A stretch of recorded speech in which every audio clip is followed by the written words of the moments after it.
Senhores deputados, estão reunidas as condições para nós passarmos à segunda parte da agenda de hoje, a audição da Alzheimer Portugal, a Associação Portuguesa de Familiares e Amigos de Doentes de Alzheimer, a requerimento do Grupo Parlamentar do Bloco de Esquerda sobre a realidade dos cuidadores informais, a aplicação do Estatuto do Cuidador Informal e o reforço dos direitos dos cuidadores informais. Temos connosco Maria do Rosário Zinc dos Reis, Presidente da Alzheimer Portugal, e Catarina Alvarez, responsável pelas relações institucionais, a quem agradeço a colaboração com a Comissão e estarem connosco, respondendo a este nosso pedido para falarmos e sermos bem informados sobre a realidade que a Alzheimer Portugal bem conhece. Como os senhores deputados sabem, estando nós a fazer a audição a requerimento do Grupo Parlamentar do Bloco de Esquerda, dou então a palavra ao Sr. Deputado José Soeiro para a apresentação do requerimento, com o tempo limite de sempre, 5 minutos. Muito obrigado, Sr. Deputado. Tem a palavra. Muito obrigado, Sr. Presidente. Queria, em nome do Grupo Parlamentar do Bloco de Esquerda, agradecer a presença da Alzheimer Portugal nesta comissão. Nós fizemos um requerimento que, como terão tido conhecimento, pretendia ouvir, por um lado, os autores do estudo sobre as pessoas cuidadoras de pessoas com demência, e tivemos agora mesmo aqui o professor Henrique Lopes e a equipa que realizou o estudo e que nos apresentaram os principais resultados, e queríamos também ouvir a Alzheimer Portugal, que é parceira do estudo e que é uma associação com créditos firmados no acompanhamento destes temas e na luta pelos direitos também dos cuidadores de pessoas com demência, particularmente com Alzheimer.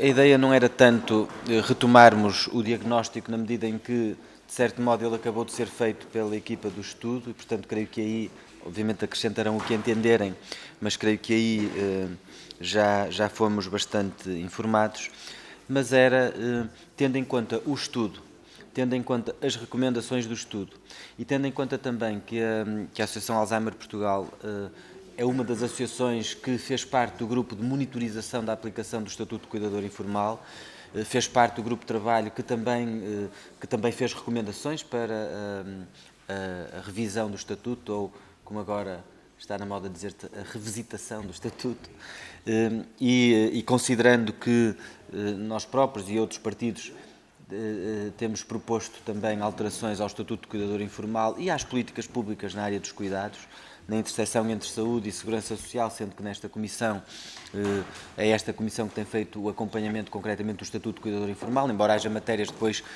nomeadamente sobre cuidados continuados integrados, que são matérias que circulam entre a Comissão de Saúde e a Comissão de Trabalho. Mas, no fundo, o interesse para nós desta audição era ouvir a Associação Alzheimer Portugal sobre estas várias dimensões, e aproveito já agora para elencar algumas das dimensões que resultam da sessão anterior e que talvez possam merecer o vosso comentário sobre, sobretudo, o que é que seria, a partir da vossa experiência, o que é que seria necessário, prioritário mudar. Em termos das condições da permanência no domicílio dos doentes, das pessoas com demências, em termos da formação dos cuidadores informais, em termos da existência de maior oferta de cuidados formais especializados na área das demências, em termos da legislação laboral, nomeadamente a questão das licenças, que é sempre uma questão crítica, na maior distribuição em termos de género dos cuidados informais. Foi-nos dito, e é um dado, que começa a haver mais homens a assumir o papel de cuidados, mas sabemos que existe ainda uma grande divisão sexual, uma grande desigualdade de género. Em termos da prevenção da exaustão e do acesso ao descanso dos cuidadores, da desburocratização do acesso ao estatuto, da desburocratização, e não é apenas desburocratização, é mesmo mudança de regras que tendem a afunilar quer a referenciação, quer as regras que permitem aceder ao estatuto e ainda mais aceder ao subsídio de apoio, e de uma maior integração e comunicação entre os vários agentes do ecossistema de cuidados. Acho que são alguns dos temas que resultam da sessão anterior, que são identificados como prioritários e que talvez possam merecer algum comentário, recomendação para os trabalhos da Assembleia por parte da vossa associação. Muito obrigado. Obrigado, Sr. Deputado. E então, sem mais, passaria a palavra às representantes da Alzheimer Portugal. Tempo indicativo para a intervenção inicial, 10 minutos. E depois, com esta noção que eu gosto sempre de fazer este sublinhado, tem intervenção inicial 10 minutos, mas depois terá mais tempo para as respostas. Portanto, se entender que é mais cómodo fazer uma intervenção inicial centrada num aspecto e depois desenvolver alguns dos aspectos na resposta mais global, faça favor. Mas, sem mais, tem a palavra. Muito bem, e muito obrigada.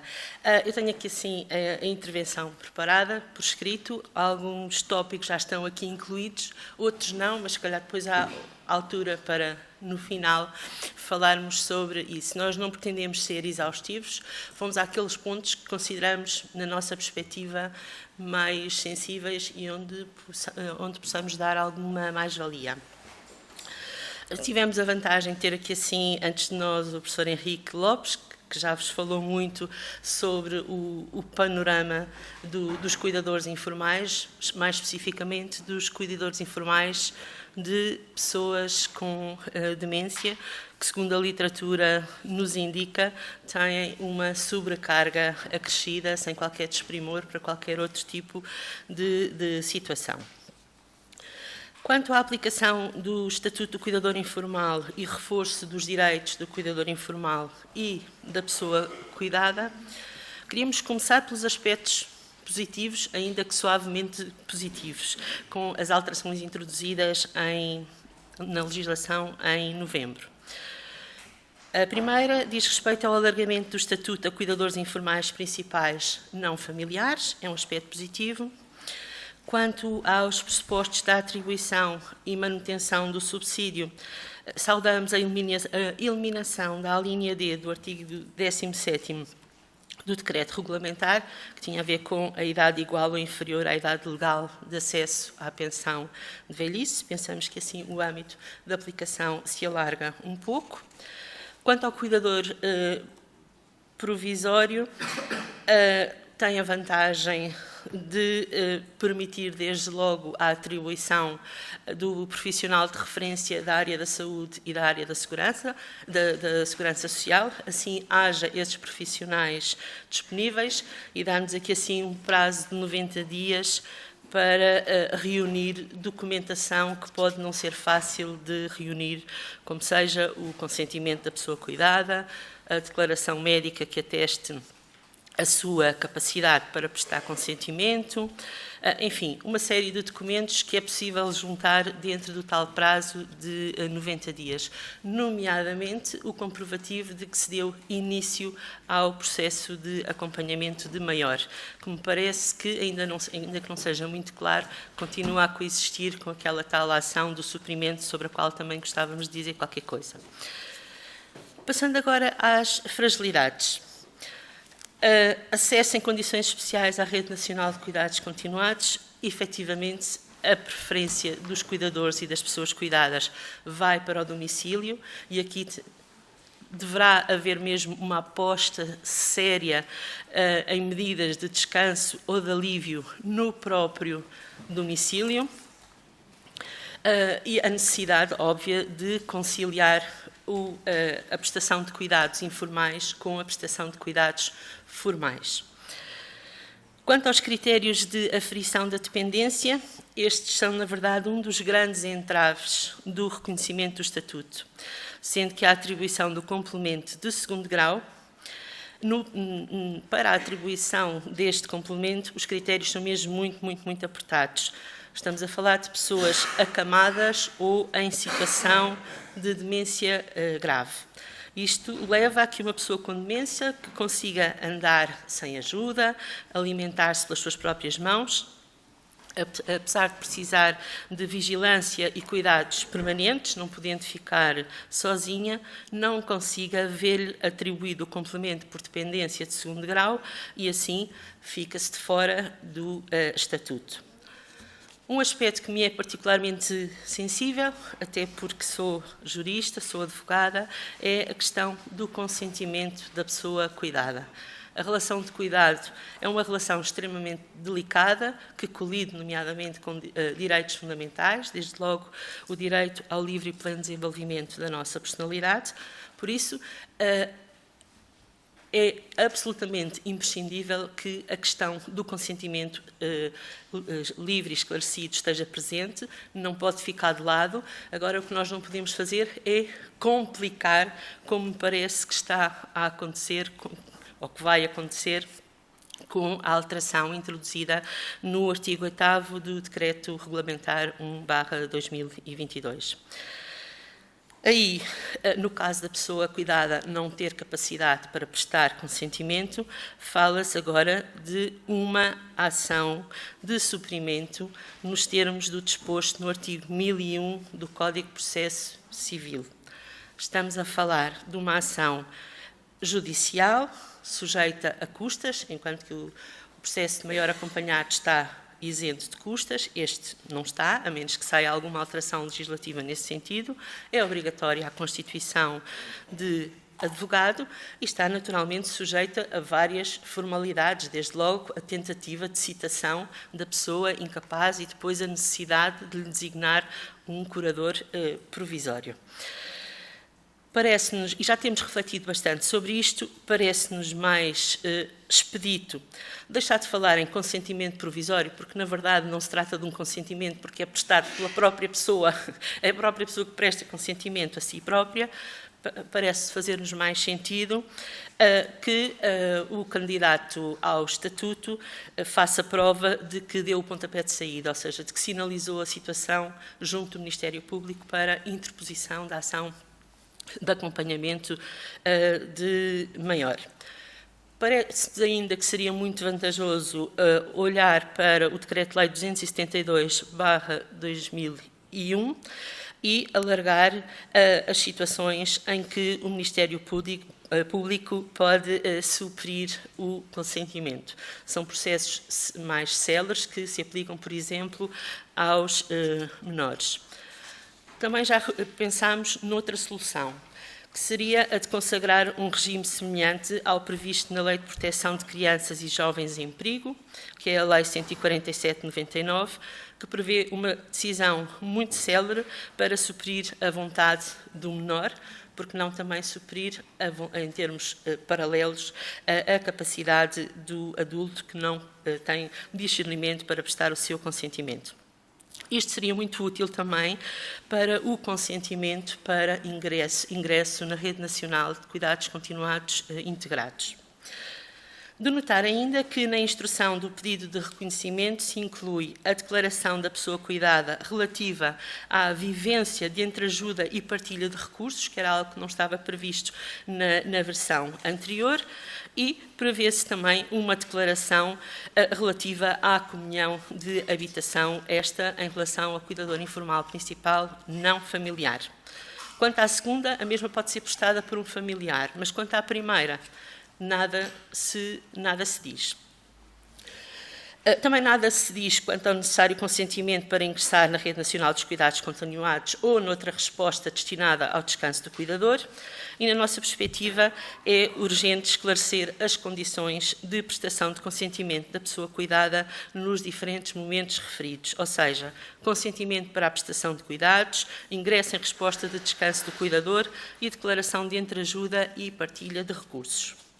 Outro aspecto, aplicação das medidas introduzidas no Código do Trabalho à Lei Geral do Trabalho em Funções Públicas. À volta disto surgem muitas questões. O artigo 36 da Lei 13/2023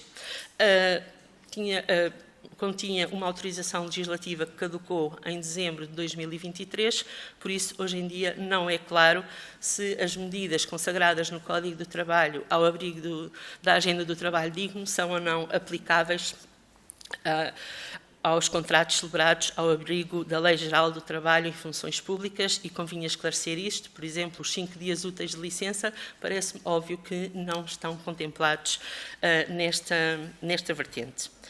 Depois, quanto às condições de atribuição do subsídio de apoio financeiro, deram-se uns passinhos no sentido de aumentar um pouco o possível montante do subsídio, de qualquer das maneiras, ainda não estamos em condições de considerar que este subsídio tem potencial de reconhecimento do papel social e económico do cuidador informal, nem tampouco como medida incentivadora a que a pessoa permaneça no seu domicílio.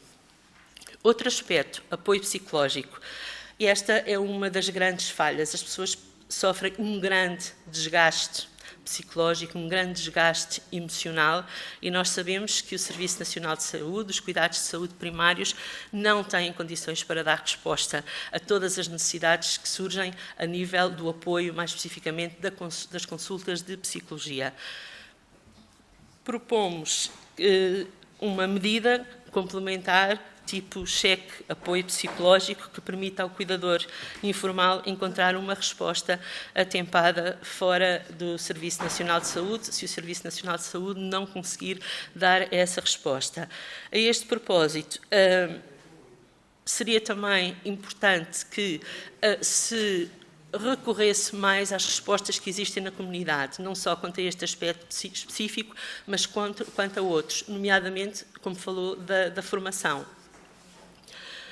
Por último, apesar do Estatuto já existir desde 2019, ele ainda é desconhecido de muita gente, por isso uma nova campanha que informasse sobre as medidas preconizadas no Estatuto e que não passam só, obviamente, pelo subsídio, mas por todas as outras medidas que nós conhecemos. E muito obrigada, ficar-me por aqui. Muito obrigado, Sra. Presidente. Então, começaríamos desde já a ronda de intervenções dos partidos, com o tempo até 5 minutos. Os partidos os grupos parlamentares irão suscitar questões diversas, se entender útil ir apontando, depois terá o tempo adicional de todas as intervenções para poder responder. E sem mais delongas, daria então a palavra ao grupo parlamentar do PST. Tem a palavra a senhora deputada Ana Santos. Senhora deputada, tem a palavra. Muito obrigada, Sr. Presidente. Cumprimento as senhoras e os senhores deputados. Um cumprimento particular aos membros da Alzheimer Portugal aqui presentes, agradecendo a presença e a intervenção inicial, relativamente à qual gostaria de deixar aquilo que serão apenas umas pequenas notas.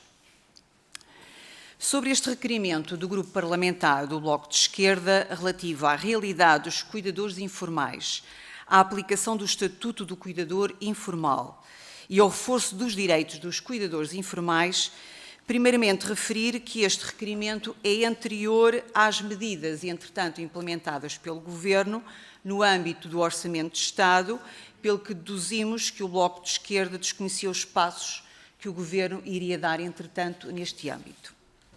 Esta é a primeira nota. Depois dizer que o PSD, logo nos primeiros meses desta legislatura, teve este tema como prioritário. Também o atual Governo assumiu no seu programa o compromisso de valorizar e apoiar o cuidador informal e de rever o respectivo estatuto, no sentido de ampliar o conceito de cuidador informal, simplificar o processo de acesso ao estatuto de cuidador e reforçar as condições de apoio, descanso e acompanhamento dos cuidadores. Neste sentido, e reconhecendo a existência de constrangimentos que obstavam à efetiva aplicação do Estatuto, o Governo procedeu à alteração do Estatuto dos Cuidadores Informais, alterando em conformidade o diploma regulamentar e introduzindo as alterações que melhor concretizam estes objetivos e fê-lo nomeadamente através de um decreto regulamentar que foi publicado ainda não há um mês, o decreto regulamentar número 5/2024, de 6 de novembro, que veio concretizar novas alterações ao Estatuto do Cuidador Informal. E esta é a segunda nota. Uma terceira nota relativa às principais medidas implementadas. O Governo simplificou o processo de reconhecimento do Estatuto de Cuidador Informal, desburocratizou, através da eliminação da obrigatoriedade de uma dupla verificação da incapacidade por parte dos serviços do Instituto da Segurança Social, sempre que a pessoa cuidada já é beneficiária do subsídio complemento de primeiro grau, pois nestes casos a verificação da incapacidade já foi feita pelos serviços competentes, sendo que o processo anterior era excessivo e injustificadamente complexo. Procedeu à alteração do regime do suprimento do consentimento informado, que a doutora se referiu há pouco, no caso da pessoa cuidada maior não estar em condições de poder dar o consentimento, reconhecendo-se legitimidade para manifestar consentimento provisório o cônjuge ou unido de facto, parente ou afim até ao 4º grau da linha reta ou da linha colateral, da pessoa cuidada. Criou o Estatuto do Cuidador Informal Provisório, referenciado na apresentação inicial como um aspecto positivo, que permite simplificar e acelerar o processo de reconhecimento do Estatuto e permite ainda que o cuidador fique de imediato com um profissional de referência que o ajuda na instrução do processo de reconhecimento e agilização, minimizando a taxa de indeferimentos. Procedeu à majoração do apoio mensal, subindo o montante de referência do subsídio do cuidador informal principal. Procedeu a um alargamento do Estatuto no sentido de cuidadores não familiares poderem obter o Estatuto, desde que tenham a mesma morada fiscal da pessoa cuidada, tendo ainda eliminado a exigência de o cuidador e o cuidado partilharem o domicílio fiscal se estiverem unidos por laços familiares, aspecto também salientado como positivo na apresentação inicial. E adotou medidas de valorização do descanso do cuidador informal. Temos ainda muitos desafios, mas estas alterações representam um passinho, como dizia a doutora, importante para a valorização dos cuidadores informais. Queremos continuar a ouvir instituições e entidades, queremos continuar a fazer caminho na área dos cuidadores informais, estamos atentos aos seus direitos, assim como às necessidades e à necessidade particular de serem recompensados pelas funções tão relevantes que detêm. Estamos atentos às fragilidades apontadas aqui hoje nesta declaração inicial pela doutora Maria do Rosário Reis e aos eventuais ajustamentos a fazer ainda. Queremos continuar a valorizar este tema, a função dos cuidadores e continuarmos a evoluir, nomeadamente no que respeita ao descanso efetivo do cuidador. Preocupação que vem, aliás, alinhada com a audição anterior. Vemos esta área numa lógica de proteção social, daí o próprio financiamento por parte da Segurança Social, mas também afetiva. Ligação esta que é imensurável, no sentido de que aquele que é cuidado por quem quer ao pé de si e na sua residência, sem descurarmos nunca o trabalho e o papel das instituições, que é tão precioso e tão necessário. Termino perguntando, enfim, indagando a Alzheimer Portugal, sobre a vossa opinião relativamente a este contributo proporcionado com estas alterações implementadas pelo Governo para os cuidadores informais. Muito obrigada. Muito obrigado, Sra. Deputada. Então, sem mais demoras, dava a palavra ao Grupo Parlamentar do Partido Socialista. Tem a palavra a Sra. Deputada Lia Ferreira. Muito obrigada. Começo por agradecer a presença da Sra. Presidente, que é fundamental, principalmente na sequência da intervenção anterior, relativamente ao estudo que aqui nos foi apresentado. E sem dúvida que estamos perante um tema muito importante. Percebemos perfeitamente aquilo que está em causa, a necessidade de aportar respostas mais céleres e mais alargadas, mais abrangentes para responder a necessidades muito específicas e, por isso mesmo, muito se estranha as alterações subidas à legislação que era vigente e que a Sra. Presidente aqui referiu que pouco alteram face àquilo que era a legislação que existia até a data. E, portanto, teria sido mais importante o Governo ter-se dedicado à formalização de um estudo científico que nos trouxesse dados, que nos reportassem efetivamente e nos sustentassem o desenho de políticas públicas reformadoras se realmente queríamos melhorar, porque fazer maquiagens àquilo que estava feito, como sabemos, não é propriamente uma melhoria, é apenas um marcar de agenda que, obviamente, não podemos acompanhar de todo. O tema é muito importante e, por isso mesmo, Sra. Presidente, aproveitando a sua presença, que é muito importante aqui nesta Casa, queríamos perceber, porque no Governo anterior havia com a descentralização, houve esta possibilidade de criarmos equipas locais que pudessem ser mais céleres e não percebemos no estudo, e fizemos mesmo essa pergunta ao professor, e ficamos a perceber que o estudo foi voluntário, não tendo sido financiado oficialmente, não há uma distinção na amostra entre aquilo que são os cuidadores que responderam já com estatuto reconhecido e cuidadores sem este estatuto reconhecido. E sabemos bem que que essa informação faz a diferença na ativação de respostas e na morosidade no tempo de resposta pós a ativação de respostas.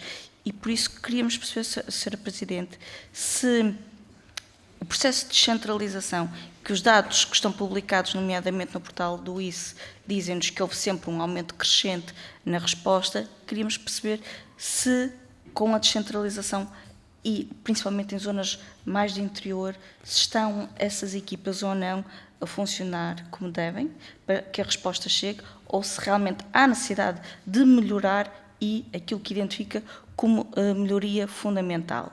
Outra questão, e sabendo que a Associação defende muito o regime de maior acompanhado e a perspectiva da pessoa cuidada, que nós também defendemos, que é fundamental, gostaríamos de perceber que medidas é que nos propõem que possam ser aplicadas, e isso sim devia ter sido introduzido na nova legislação, lamentavelmente não foi esse o processo, mas que medidas é que a Associação nos propõe para, na perspectiva da pessoa cuidada, sobretudo naquelas que ainda estão numa fase muito inicial da doença e que ainda não adquiriram a dependência total ou parcial, o que é que entendem que poderia ser feito para auxiliar no processo? E, por fim, porque nos preocupa muito esta dicotomia do sistema entre direitos da pessoa cuidada e direitos do cuidador, e sabendo que os direitos dos cuidadores não podem, de forma alguma, atropelar os direitos da pessoa cuidada, ou seja, de quem está dependente, e esta sempre foi uma preocupação muito grande para o Partido Socialista, e por isso é realmente um tema muito complexo, que requer estudo, não é de repente vamos mudar e não importa como. Queríamos perceber, no âmbito deste equilíbrio fundamental de relação de forças entre os direitos e o processo, se foi realmente reconhecida alguma fragilidade ao nível da avaliação da pessoa cuidada no que diz respeito aos seus direitos, ou seja, se têm verificado dificuldades de compatibilização entre os direitos do cuidador com os direitos da pessoa cuidada, que se encontra já numa fase de dependência e na pessoa que ainda nem sequer chegou a essa fase. Muito obrigada. Obrigado, Sra. Deputada. Tem então a palavra o Sr. Deputado Armando Grave, do Grupo Parlamentar do Chega. Muito obrigado, Sr. Presidente. Um agradecimento especial à Sra. Doutora Maria do Rosário Reis e à sua equipa, senhoras e senhores deputados. E, de seguida, um agradecimento também à Sra. Doutora Maria do Rosário Reis pelo trabalho que tem feito em prol dos pacientes objetos desta doença. Antes de mais, e tendo em conta o prejuízo que vou ter no meu tempo, eu gostaria de referir mais uma vez, agora de forma mais atempada, que o Chega propôs 8 diplomas de alteração e de beneficiação aos cuidadores informais, entre os quais um que eu vou ler, que é uma alteração ao artigo 54A.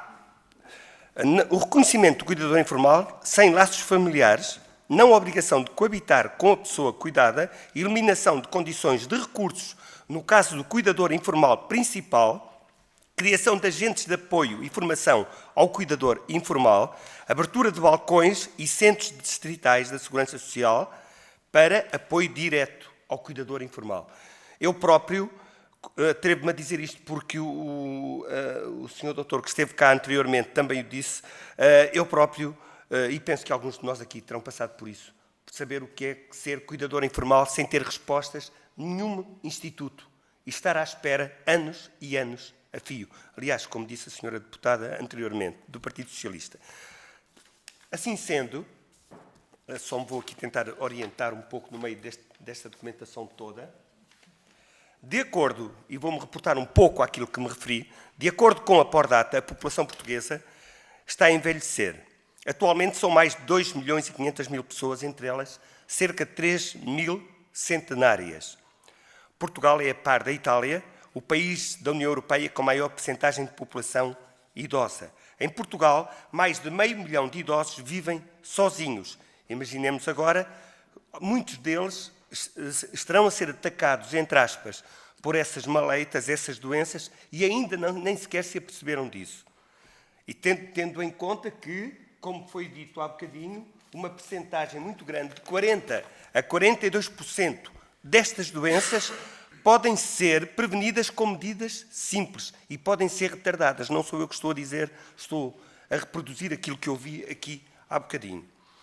Portanto, em Portugal, mais de 500 mil de idosos vivem sozinhos e é o quarto país da União Europeia onde a solidão é maior na terceira idade. Um número que não tem parado de aumentar e, como nós sabemos, não vai aumentar.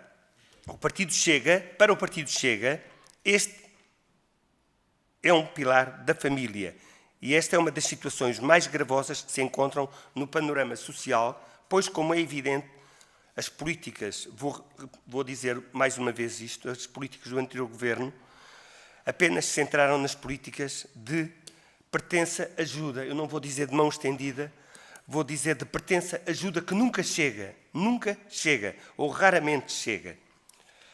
A implantação destas políticas terão que ser um pilar fundamental para as famílias, quer na transmissão dos valores, na estabilização social e principalmente no cuidado e atenção que temos com as futuras gerações. Só desta forma podemos cada vez mais defender o valor da vida digna, da vida humana e também, por assim ser, da família. A potencialização do cuidador informal será uma das medidas urgentes para combater estas situações do Alzheimer, da demência, situações deste tipo e evitar muitas vezes a negligência, os maus tratos que muitos dos nossos séniores são objeto. De salientar que os idosos, a grande maioria com rendimentos muito baixos, estão muito mais propensos a serem as vítimas de todas as formas de violência, como nós constatamos todos os dias na comunicação social. Apesar de tudo, há que dignificar a atividade sempre do cuidador informal e é evidente que o montante de referência pago como subsídio do cuidador informal é uma perfeita falta de respeito para com as pessoas que se colocam à disposição para ajudar os seus familiares e não só. Uma das prioridades do Partido Chega no seu programa eleitoral foi a referência à introdução do Vale Cuidador, que substancia uma comparticipação às famílias que optem por cuidar dos seus idosos em casa. Desculpe, Sr. Presidente, termino já. Concluindo, Sr. Deputado. Termino já. Para que seja bem notório o ponto a que chegámos, neste país houve um conjunto de diplomas que nós chumbámos. O que pensa a associação fazer em prol, de facto, em prol dos cuidadores informais e assim ajudar todos os pacientes destas maleitas? Muito obrigado. Muito obrigado, Sr. Deputado. Tem então a palavra o Grupo Parlamentar do Bloco de Esquerda, Sr. Deputado José Soeiro. Muito obrigado, Sr. Presidente. Penso que foram identificadas já várias das fragilidades com que se confrontam os cuidadores informais em Portugal, pessoas com demência e de outras situações. Enfim, aqui estamos a partir desse foco. Aliás, o Estatuto de Cuidador Informal nasceu a partir do impulso de uma petição, precisamente, de cuidadores, que dizia respeito a cuidadores de pessoas com demência. Mas o Estatuto é mais abrangente e, portanto, várias das questões que apontaram aplicam-se às diversas situações dos cuidadores. Nós tomamos boa nota das preocupações que trouxeram. Diria apenas, ou pediria apenas, alguns comentários relativamente ao que pode ser feito ainda na alteração do Estatuto do Cuidador Informal, nomeadamente algumas das dimensões que não foram abordadas. Nós conhecemos as alterações que foram feitas pelo Governo, entretanto, como foi dito pela Associação Alzheimer Portugal, pela doutora Rosário, como foi dito, são alterações muito pequenas e que não mudam no essencial os bloqueios que têm existido relativamente ao Estatuto do Cuidador Informal. Estamos a falar da questão do alargamento a não familiares, mas que fica condicionado pelo comprovativo de partilha da residência e, portanto, os não familiares, mas não são amigos nem vizinhos, têm que viver com a pessoa, não é? É a questão do ligeiro aumento do valor de referência para a condição de recursos relativamente ao subsídio, mas sabemos que continua a haver apenas cerca de 5.000 pessoas a receber o subsídio e esse universo não vai alterar significativamente com esta mudança. E, portanto, as perguntas que fazíamos eram, do ponto de vista da legislação laboral, para além de clarificar a aplicação à Lei Geral do Trabalho em funções públicas, o que é que seria necessário fazer na legislação laboral do vosso ponto de vista? Ou seja, que medidas é que poderiam ser tomadas? Do ponto de vista do descanso ao cuidador e do apoio domiciliário, que já está previsto, nomeadamente quando fizemos o estatuto, previmos que o descanso ao cuidador poderia ser feito com a institucionalização da pessoa cuidada, temporária, ou com o apoio domiciliário especializado para que a pessoa se pudesse manter em casa, mas o cuidador exercesse esse direito ao descanso. O que é que era preciso fazer deste ponto de vista? Também a questão do reconhecimento da carreira contributiva. A proposta do Chega era uma proposta muito mal feita e que não garantiu. Com certeza, mas querem que eu dê a vossa? Eu estou a dar a minha, não é? Era uma proposta realmente, porque esta é uma luta antiga desde o início do Estatuto do Cuidador, desde o início do Estatuto do Cuidador, que temos procurado garantir o reconhecimento da carreira contributiva para trás. E isso realmente parece-nos uma questão crítica por causa depois do empobrecimento no momento da pensão de velhice. Portanto, como é que isso poderia ser feito também do vosso ponto de vista? E relativamente ao processo de candidatura, falaram de algumas das dimensões da referenciação, da dependência e do consentimento informado. Já deram pistas sobre como é que isso poderia ser simplificado, mas todo o processo de acesso ao Estatuto, como é que ele poderia ser simplificado, desburocratizado, até porque o Estado está a pedir dados que, no fundo, já tem em vários casos, e como é que nós poderíamos desbloquear esse acesso ao Estatuto do ponto de vista das próprias regras de acesso.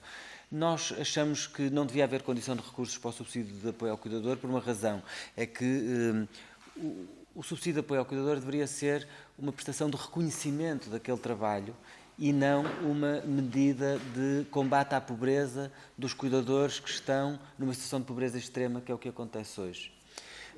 E também entendemos que era preciso acautelar todas as situações de idosos que estão a cuidar de outros idosos e de ampliar o reconhecimento dos cuidadores por via dos critérios que estão na lei. Por exemplo, não nos parece que deva continuar a ser exigido o critério de coabitação para cuidadores que não sejam familiares, por exemplo.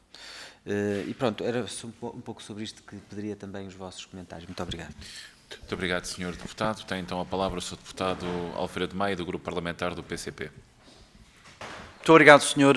Presidente. Eu gostaria de cumprimentar e agradecer o testemunho, as questões que levantou, as sugestões que já partilhou connosco, à doutora Maria do Rosário Zinc dos Reis. Agradecer também e salientar o trabalho da Alzheimer Portugal. Mas, para além das questões que suscitou, das sugestões que deixou, designadamente em relação às melhorias a introduzir no Estatuto do Cuidador Informal, eu gostaria de colocar algumas questões, quer dizer, para além do Estatuto, e que têm a ver com as respostas que o Estado deve assegurar tanto aos cuidados como aos cuidadores. E não podemos dissociar nem separar esse binómio fundamental. E gostaria de saber concretamente a opinião da Alzheimer Portugal sobre a criação de equipas multidisciplinares, multiconhecimento, multi-experiência, no terreno, verdadeiramente no terreno, de forma permanente e dedicada, equipas essas pelo menos de base conselhia,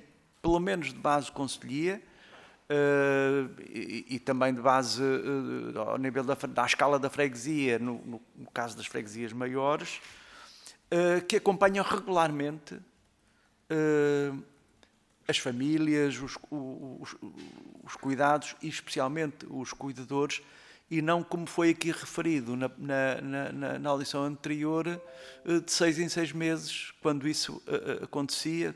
Eram equipas que sim, eram constituídas por 12 pessoas, mas afinal só tinham 2 horas por semana para prestar esse apoio. Para nós é completamente inaceitável e, portanto, o que é preciso é garantir esse apoio de forma permanente. Uma outra questão que gostava de colocar-lhe tem a ver com a formação necessária para o cuidador. Não estou a falar da formação ao nível formal, mas da formação que tem a ver com elementos tão básicos como cuidar, neste caso, de um doente de Alzheimer. Como é que se encara este problema? Que erros é que se podem evitar até da alimentação, nos cuidados de saúde física, etc., etc. E gostava de voltar a uma questão que aliás, aqui colocou e que tem a ver com a necessidade do apoio psicológico providenciado, sobretudo ao nível da rede de cuidados de saúde primários, porque essa é, digamos, a vanguarda do Serviço Nacional de Saúde, e que sim, estamos inteiramente de acordo, é preciso garantir equipas de psicólogos, e neste caso com o maior nível de diferenciação possível em relação, nomeadamente, à doença de Alzheimer. E gostava de colocar também aqui uma questão relacionada com a dimensão laboral do problema. Já aqui foi colocada a questão da licença, dos 15 dias mais 5, mas é preciso que sugestões em concreto tenha a Associação para garantir a subsistência da relação de trabalho e as condições adequadas até para a sua suspensão, por um lado, desde que seja garantido o rendimento adequado, mas sobretudo há uma matéria que nos preocupa e que tem a ver com o regresso do cuidador à sua condição de trabalhador depois de, enfim, até pela lei da vida, findos os cuidados. Muitas vezes são cuidados prestados durante muitos anos, o que significa pelo menos alguma desatualização e até o risco de desadequação do trabalhador à sua própria função no trabalho. E que propostas é que tem a Associação, que experiência é que tem em relação a este problema e que propostas faz até para garantir um regresso qualificado à função ou para requalificar para outra ocupação profissional. Muito obrigado. Muito obrigado, Sr. Deputado. Então, tendo concluído a ronda de intervenções dos diferentes grupos parlamentares, vamos dar então a palavra à Sra. Presidente da Associação Alzheimer Portugal e, se entender, também depois à... Podemos partilhar. Partilha, naturalmente, como entender, para um tempo limite de 25 minutos. E esses 25 minutos podem ser geridos de forma parcimoniosa, como entender, de forma mais adequada. Tem a palavra, Sra. Presidente. Muito obrigada. E a Catarina interrompa-me quando achar pertinente.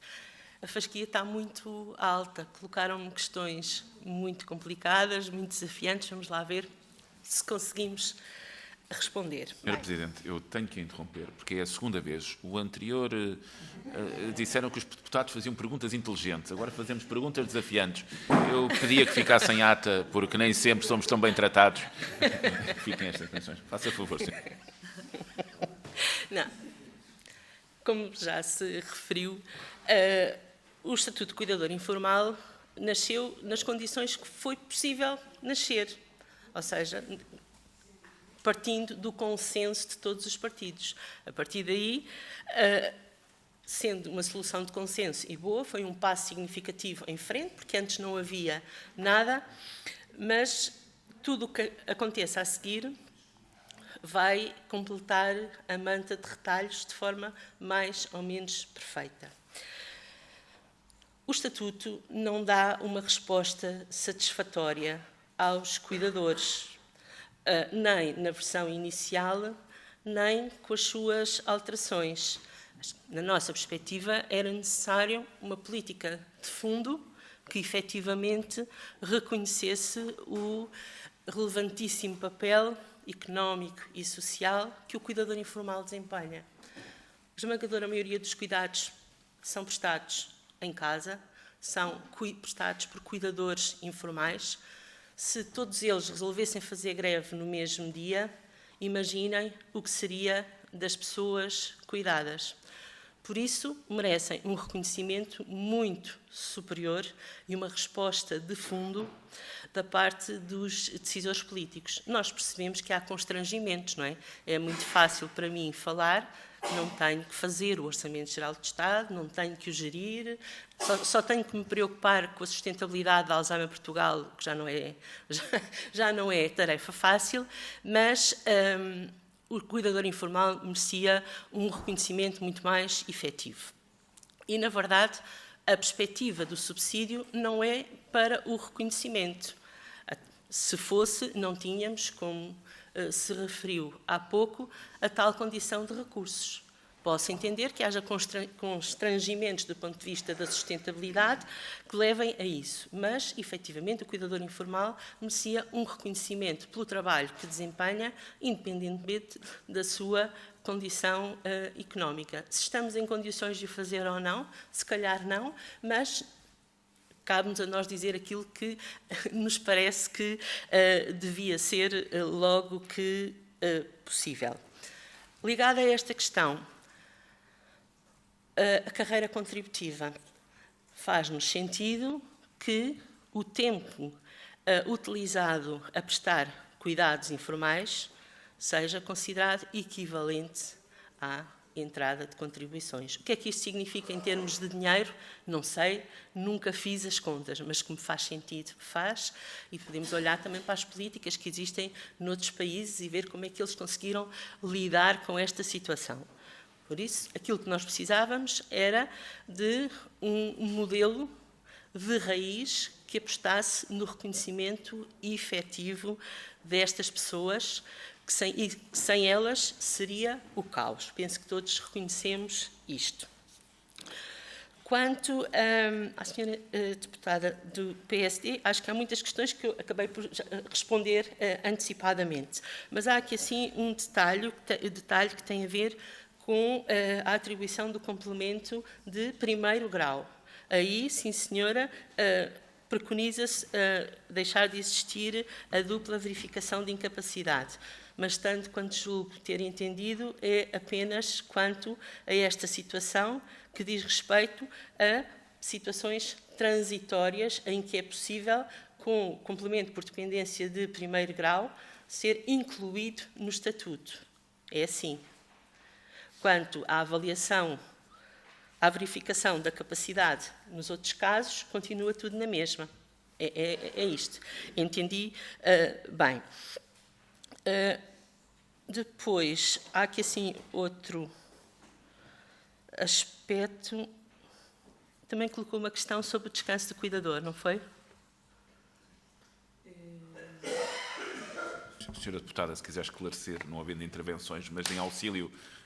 Não, o que lhe dizia é que, de facto, estamos a apostar nessa questão do descanso efetivo do cuidador. Ok, pronto. Então, não acrescentaria mais nada quanto a isto. Passando, então, para o Partido Socialista.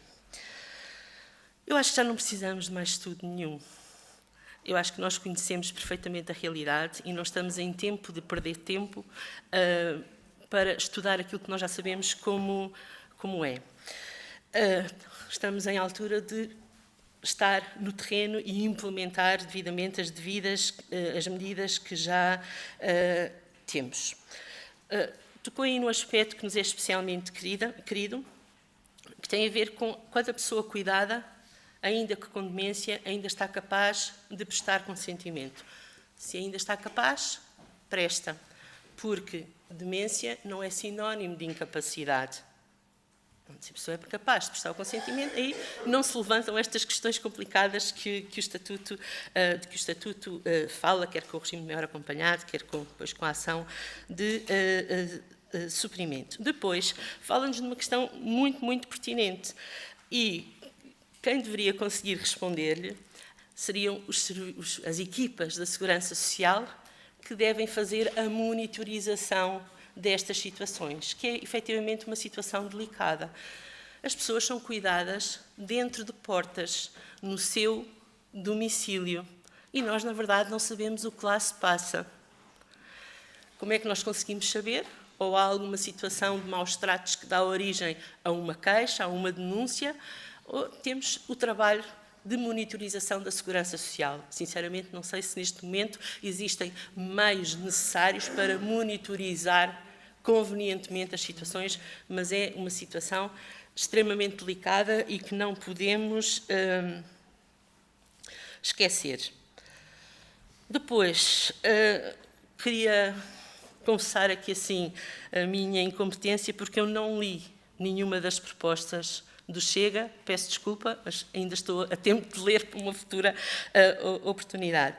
Perguntou-nos o que é que nós pensamos fazer para os cuidadores informais, depreendo eu de pessoas com demência. Pensamos continuar a fazer aquilo exatamente que estamos a fazer dentro das nossas possibilidades, desde do apoio direto às pessoas com demência, apoio aos cuidadores informais, através do apoio psicológico, dos grupos de entreajuda, enfim, de uma série de serviços que nós prestamos dentro das nossas limitações, como é evidente.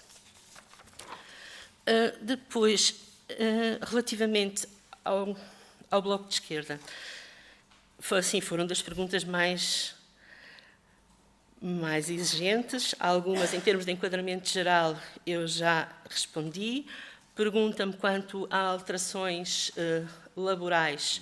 Eu não consigo dar uma resposta exaustiva neste momento, mas os 5 dias úteis são sem perda de regalias, mas não são remunerados. Pronto, pelo menos essa já faria alguma diferença, porque a pessoa tem que pensar 2 vezes se está em condições... Tem que avisar, sim, tem que avisar, mas isso, pronto, isso aí a diferença poderia ser esses 5 dias serem remunerados. Já falei do reconhecimento da carreira contributiva. Quanto à exigência de coabitação do não familiar, eu, por acaso, eu tenho algumas dúvidas. Tenho algumas dúvidas se essa exigência não deve mesmo existir. Deixei de responder a alguma questão sua.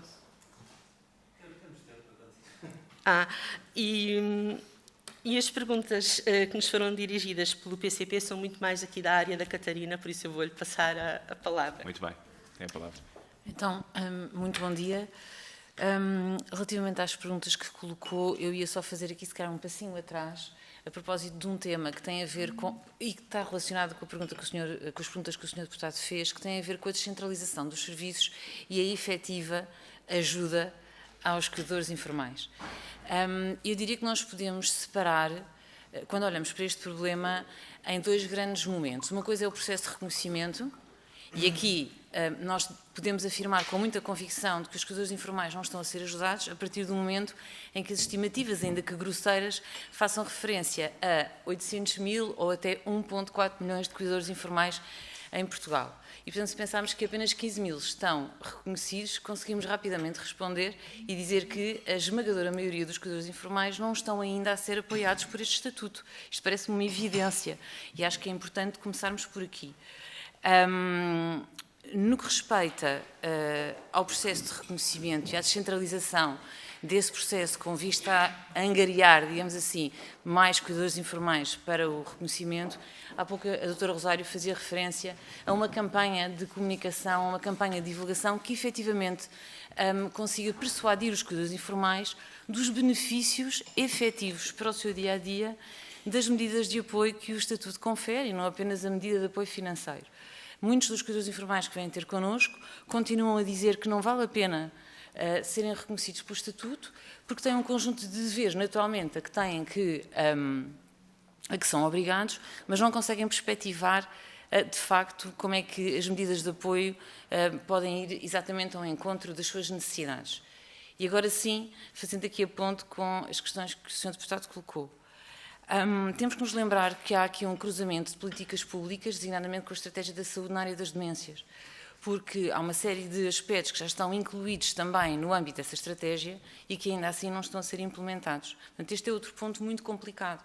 Se nós olharmos para o Estatuto agora do Cuidador Informal e se muitos cuidadores informais, um número representativo, estivesse efetivamente reconhecido, íamos ter um problema maior do que ainda já temos, que é, quando chega a hora dos planos individuais de cuidados, quando chega a hora da nomeação dos profissionais de referência, quando chega a hora da efetiva concretização das medidas de apoio, o sistema havia de explodir, diria, porque não é possível às equipas dos cuidados locais de saúde, designadamente dos cuidados de saúde primários, darem uma resposta cabal no âmbito das medidas de apoio que já estão legisladas. Portanto, nós temos também muito que fazer aqui a este nível, que é a nível da implementação efetiva destas medidas. Falámos do apoio psicológico. O apoio psicológico é um dos aspectos críticos, porque se nós pensarmos que, neste momento, o cuidador informal só consegue ser reconhecido numa fase em que a pessoa cuidada está extremamente dependente, quer isto dizer que já andou a ser cuidador informal muitos anos antes. Portanto, ele já tem muitos quilómetros feitos antes de ter a possibilidade de ser reconhecido. E este é um ponto a que nós devemos dar muitíssima atenção. Portanto, temos que arranjar medidas para que os cuidadores informais possam ser reconhecidos antes da pessoa cuidada chegar a este nível de dependência que neste momento a legislação exige que seja. Para quê? Para podermos robustecer o cuidador informal do ponto de vista da capacitação, claro, do modo de fazer bem, mas também do modo de fazer esta jornada sem ficar absolutamente sobrecarregado e exausto do ponto de vista emocional. Porque esta exaustão que acontece do ponto de vista emocional vai provocar várias coisas. Primeiro, vai provocar problemas de saúde mental ao cuidador informal, vai eventualmente provocar cuidados mal prestados à pessoa cuidada, e há pouco a doutora Rosária dizia, nós ainda não temos aqui um esquema eficaz para monitorizar o que é que se passa no domicílio das pessoas e qual é a qualidade da prestação de cuidados às pessoas por parte dos cuidadores informais, mas vai também, além de prejudicar o cuidador informal e além de prejudicar a pessoa cuidada, vai prejudicar todo o sistema, porque o sistema vai se tornar muito mais caro. Porquê? Porque nós vamos querer dar um apoio suplementar a este cuidador informal, que entretanto já está absolutamente exaurido. Mas a gente só o vai apanhar no final, quando devíamos apanhar numa fase muito precoce. Para quê? Para que ele efetivamente fosse um colaborador eficaz, no sentido de manter a pessoa no seu domicílio, da pessoa não ser institucionalizada precocemente e de poder ele próprio manter a saúde mental necessária para todas as áreas da sua vida, mas também para aquilo que pressupõe a prestação de cuidados. Portanto, há uma série de coisas que já estão legisladas também no contexto da estratégia da saúde na área das demências, de apoio à pessoa cuidada no que respeita aos cuidados que ela precisa e ao cuidador informal. O que nos parece muito importante nesta fase é que haja uma implementação efetiva daquilo que está legislado. Ou seja, as equipas não têm que ser eventualmente constituídas novas equipas. As equipas que já existem na comunidade podem ser reforçadas, designadamente as unidades de cuidados na comunidade, as chamadas UCCs, mas também as ACCIs. Podemos reforçar as competências destas equipas e, portanto, elas passarem a ter competências específicas para acompanhar pessoas com este tipo de diagnóstico tão exigente. Acho, se calhar, muito difícil nós conseguirmos criar mais umas equipas, não é? Mas talvez seja mais possível e é aquilo também que está previsto. Posso interromper só para uma pergunta? Sim, eles vão permitir a pergunta. Qual é a distribuição geográfica dessas equipas? Bom, então agora aqui entramos aqui... Não, a sua questão também é muito pertinente, porque vai entroncar num outro ponto que tem a ver com a descentralização de que há pouco referia e das iniquidades da descentralização, não é? Porque aquilo que nós sabemos e o nosso dia-a-dia nos demonstra à saciedade é que é muito diferente viver com demência na Grande Lisboa ou viver com demência na Guarda, por exemplo, no Alentejo. Os recursos estão distribuídos de uma forma perfeitamente desigual e, portanto, isto também provoca, no respeito aos direitos, o não cumprimento efetivo dos direitos de acesso às respostas que existem no nosso país, tanto no respeito às pessoas cuidadas como no respeito aos cuidadores informais. Portanto, sim, de facto, há muitas desigualdades e a prestação de cuidados e o apoio é muito dispar em função da região em que as pessoas cuidadas e os cuidadores se encontram. Nós sabemos que no Alentejo as dificuldades são enormes. Aliás, nós temos participado desde o dia 1 na comissão que acompanha a implementação da estratégia da saúde na área das demências e, portanto, também temos informação, digamos assim, que decorre dessa nossa participação, e este é um dos pontos fulcrais. É o facto de termos que ter uma visão regional e depois local para poder, de facto, fazer a diferença na vida das pessoas, porque os recursos, de facto, estão muito mal distribuídos e, portanto, há muito mais necessidades no interior do país, tanto no interior, no sul, como no norte, relativamente ao litoral e relativamente às grandes cidades, sendo que os índices de envelhecimento maiores do país encontram-se em muitos concelhos que estão perfeitamente desprotegidos. Isso não há dúvida nenhuma. E já agora só um ponto a propósito de uma coisa que nós falámos aqui e que é crucial, tanto no contexto do Estatuto do Cuidador Informal, e que houve aqui uma primeira tentativa e é de saudar, que é uma articulação entre o setor da saúde e o setor social. Houve aqui um esforço no contexto do Estatuto, foi dado um primeiro passo, as equipas têm que ser conjuntas, há 2 profissionais de referência, o plano tem que ser feito em colaboração e este aspecto também tem que ser muito apoiado e robustecido, porque depois, no contexto de outras políticas públicas, como as políticas públicas de saúde especializadas para apoiar as pessoas com demência, esta é também uma necessidade que está muito longe de estar coberta. Sr. Presidente. Desculpa. Da formação, Catarina, não sei se quer acrescentar. Sim, no que respeita, e obrigada, Dra. Rosário, no que respeita à capacitação, aquilo que nós sabemos é que os cuidadores informais precisam de capacitação a vários níveis.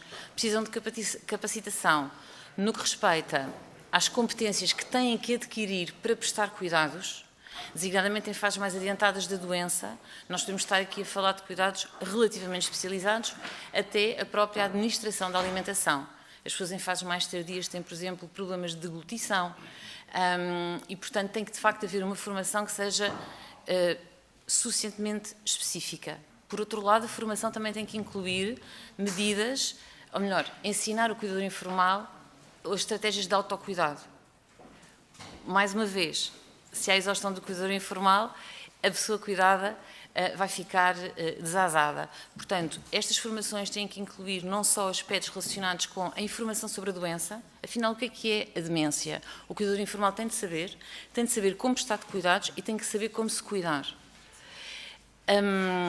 E estas ações de capacitação, que atualmente, como sabem, na legislação são da responsabilidade dos cuidados de saúde primários, tem de facto que haver aqui uma maior articulação com os recursos que existem na comunidade. A Alzheimer Portugal, e não só, é muito daquilo que nós fazemos em todo o território nacional, é exatamente capacitar cuidadores informais. Há outras organizações agora no terreno a fazê-lo e é fundamental que estes mecanismos de encaminhamento para outras entidades na comunidade que consigam cumprir as medidas de apoio que constam do Estatuto do Cuidador Informal aconteçam. Porque já há programas de capacitação para cuidadores informais. É preciso que esses cuidadores informais tenham acesso a esses programas. Desejavelmente, tailor-made, portanto, desejavelmente, estes programas de capacitação devem primeiro, antes de mais, fazer uma avaliação das reais necessidades de cada cuidador informal e da pessoa cuidada, para depois ajustar os ensinos às exigências e às necessidades de cada família. Senhora Presidente, se entender ainda concluir. Só perguntava se ficou alguma coisa por responder que nós ainda consigamos dar resposta dentro das nossas limitações. Sendo que isso é um uso da nossa grelha assim mais livre, mas... Peço desculpa que eu não sou nada respeitadora de... Mas eu penso que os senhores deputados puderam, se houver alguma questão, naturalmente, que tenha sido suscitada e que nós entendamos, mas penso que não, e, portanto, damos assim por concluída a nossa audição. Sem, antes de mais, agradecer à Associação Alzheimer Portugal toda a colaboração, estarem connosco, respondendo ao requerimento que foi aprovado na nossa comissão. Tenho a certeza que vamos continuar a trabalhar. Termino também dizendo aquilo que disse ao auditado anterior e que esteve connosco antes no quadro de uma audição, que a Comissão pediu ao SES um parecer sobre a área do envelhecimento de forma mais global. Ela tem várias dimensões. A área da demência e das demências é naturalmente uma das de maior preocupação e agradeço muito e assim termino. O Sr. Deputado Alfredo Maia pede a palavra. Sr. Presidente, é apenas para solicitar sem prejuízo de ouvirmos e de revermos esta audição, Sr. Presidente, deixar a apresentação inicial que fez. Muito bem. Muito obrigado. Sim, talvez se enviar por via digital, depois os serviços irão distribuir a todos os grupos parlamentares. Muito obrigado. Então nós fazemos 5 minutos de intervalo para a terceira parte da nossa agenda. Está bem?